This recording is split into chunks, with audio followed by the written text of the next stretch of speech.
nganong balaan man ang pamilya ni Jose ug ni Maria. Hibaw mo? Tutok mo lang muna ko. Nahimong balaan tungod kay ang sentro nila mao ang pulong sa Ginoo. Mao na sa atong unang pagbasa, gisaysay ni San Pablo unsay mga pulong sa Ginoo para sa pamilya. Pagpasayloay kamo, pagmapailobon kamo, pag-inantusay, pagdinawatay, niya paghigugmaay, di ba? Niya ang bana mahigugma sa asawa, ang asawa mutahod sa bana, ang ginikanan dili palaguton ang mga anak, ang mga anak sad mutahod sa ginikanan. Mao ba ni ang nahitabo ro sa inyong pamilya? Hilingi ay muntupad ina. Mao ni inyong gibuhat. Mao ni inyong gibuhat. Oh, ang uban wa gyud mulingi. Klaro kayo. Siging yaw-yaw, siging kasaba, siging tubag-tubag, kusmods naong, pamuyboy, siging panugo, ana. Mao ni buhat. Siging duwa ng computer, wa gitahod sa mga anak. Ang mga ginikanan, ang ginikanan sad sige sa yaw-yaw. Di sad mo respeto nga nasakitan ang iyang anak, ana, no? Hastas pagpanguyab sa anak, kasabaan pa nganong nanguyab. Grabe ha. Mo pa'y nisugod na paghigugma, kasabaan pag yun og mahigugma. Sugo ba yan na paghigugma ay kamo? Nya, ingnon, bantay-bantay ka, nguyab-nguyab ka, kundat-kundat ka, bata pa ka. Ayaw.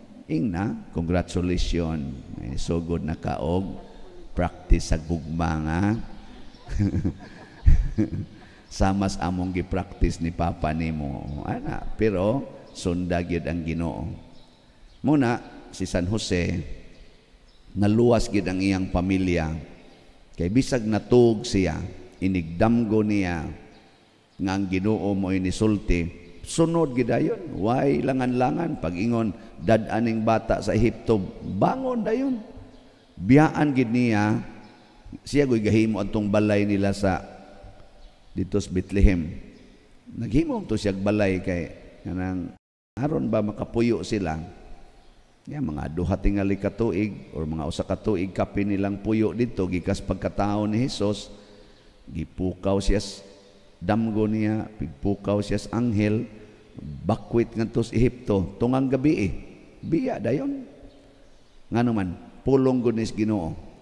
Wa sad si Maria sad kay nitahod sad ni Jose, si Maria wa man padamguhas Ginoo, si Jose man. Ngano man aron nga ipakita nga bisan si Maria puno sa Espiritu Santo basta panahon sa kaminyoon ang asawa mosunod gyud sa desisyon sa bana. Mutahod bas desisyon sa bana, dili magpunay pangoreksyon. Kamo mga asawang ni adinhi, kusog ba mo respeto og mutahod og mosunod sa desisyon sa inyong bana? Ay lamog apil-apil lang wa mga minyo, no? Kay imagine tasan mo. Ganing kuan, sunod gyud. Panalitan imong bana mo adtos tarian ingon sogo na sa anghel. Angato, sunod lang sa gang. Gainom hubog kana sogo gyapon as anghel. Ana no. Isa sa mga anghel nga din anghel ni sa yawa. Kay duha man sad ka klase ang anghel na may anghel sa Ginoo na say anghel si yawa. Tanay gisogo na sa anghel sige nang hapyod siyang manok. Anak, kinsa kang anghela sa basig si sa mga anghela ka. Inana ba? Unsaon man pagrespeto ka, unya pa dir mo sugot ra di aming mga asawa kon magbisyo among bana. Wa man ka mo sugot ni respeto lang, mitahod ba? Nabang mo ka girespeto anak ko imong desisyon bisag wa na kay respeto nako. Mao na siya paghigugma, mao na pagpasaylo, mao na pagdinawatay. Di ba? Ya, mga asawa, musunod mo na. Lingo mo, mga yawan onday mo. Bantay mo ha. Kana bang Moingon ang Ginoo nga kamong mga bana higugmaa gyud ang inyong mga asawa. Nya magsige nagyawyaw, sige gyawyaw, mura nagbatasan sa imong mama, mura nagbatasan sa imong lula.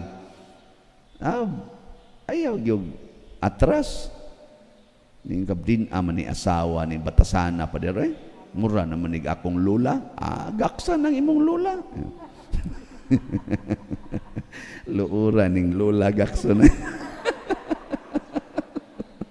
Magluod siya nang kamo gakos-gakos ka mo dog kag higda sa imong lula. So laina katong gamay pa ka okay na. Ang pasok gani tas ilok sa atong mama o sa lula.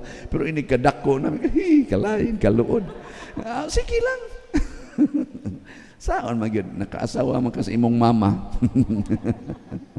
Batasan ba si imong mama? Di lang po parihag naong, pero ang batasan ba parihag yun. Kusog kay magyaw-yaw, kusog kay manguriksyon. So hunong nga sana ninyo, mga asawa, pasabot, mahimong balaan, basta musunod kita sa pulong sa Ginoo. Kay si Kristo, si Jesus, mao may nakapabalaan ni Maria o ni Jose, tungod kay siya man ang pulong nga nagpakatao. Si Jesus ba? The Word became flesh and dwelt among us. Muna sa atong tubag sa Salmo ningon, bulahan sila sa to mahadlokon sa Ginoo ug nagalakaw sa iyang kadalanan.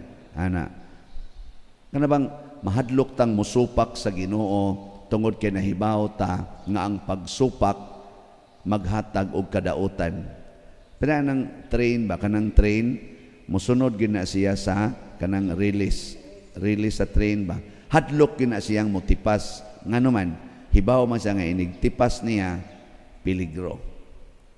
Parehas anang sakyanan anang atong mga karsada kasagaran badlisan badlisan ang driver maningkamot gina siya nga musubay sa badlis kay kun mula pa siya dunay daotang mahitabo. Mausad na ang pulong sa Ginoo. Mura nagdalan ba? Tulid nga dalan padung sa kaayuhan. Ayaw gyud supaka. Muingon gani ng Ginoo nga kamong mga ginikanan ayaw palaguta ang inyong anak. Paningkamot gyud mo nga ang inyong mga anak malipayon kanunay. So kung nagcomputer ayaw og pagni sa aning wifi na tagay pangutanay na unsa man kadiha dong napakailod na unsa man palitan ti ka og power bank para dili jud ma-interrupt ang imong game. Unsa man klasihas power bank ana di ba nya pagkadako na imong nakit-an nga ni suyop pila may imong masuyop kada adlaw dong saman di na kuwang imong budget sakit ba ya sakit isip ginikanan magagas gyud imong luha magtan-aw ning klasihas mga anak pero ayaw lang gyud palaguta di ba maghigda imong anak nga babae sige lagligid sa banig di gyud manglaba ana ayaw sige kin bangon na di animal kasi ligid dako na kaglawas di ka mo ayaw nya og disco na gani perting bubuag short hala gyud ngadto diskohan perting mo kiay hangtod ka adlawon ana angkas pa ng motor siyang uyab ng uyab sa 40 daghan nagpatik mga buslot pang mga dunggan dire ayaw gyud palaguta nagyud mayo day kay wa ka mahug sa motor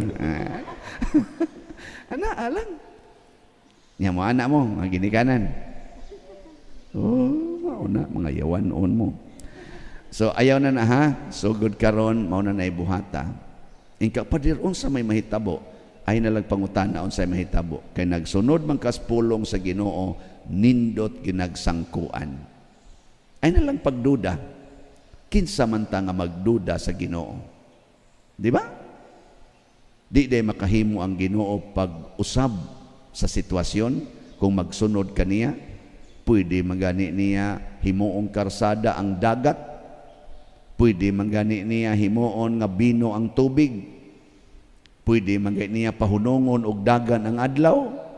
Pwede magay buhion ang patay. Kana pa bang imong anak nga nisuyo pra? Pwede ra gina niya nga ipatukhang og mamatay. Pero before mamatay mo ingon day na nimo, ma, sorry kayo sa akong pagkamalapason. Ana nya maglison na ginhawa ba? Nya moingon dayon ka, dong ako naganto sa jud ko sa pagsigig ko animo, higugma nimo.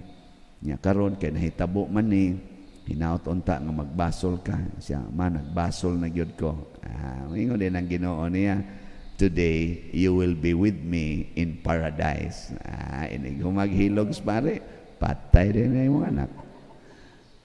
Nya, importante ba nga mausab siya samtang buhi pa or mausab before mamatay? Ay may importante ana. Nindot kung mausab samtang buhi pa, pero mas importante nga nausab before namatay.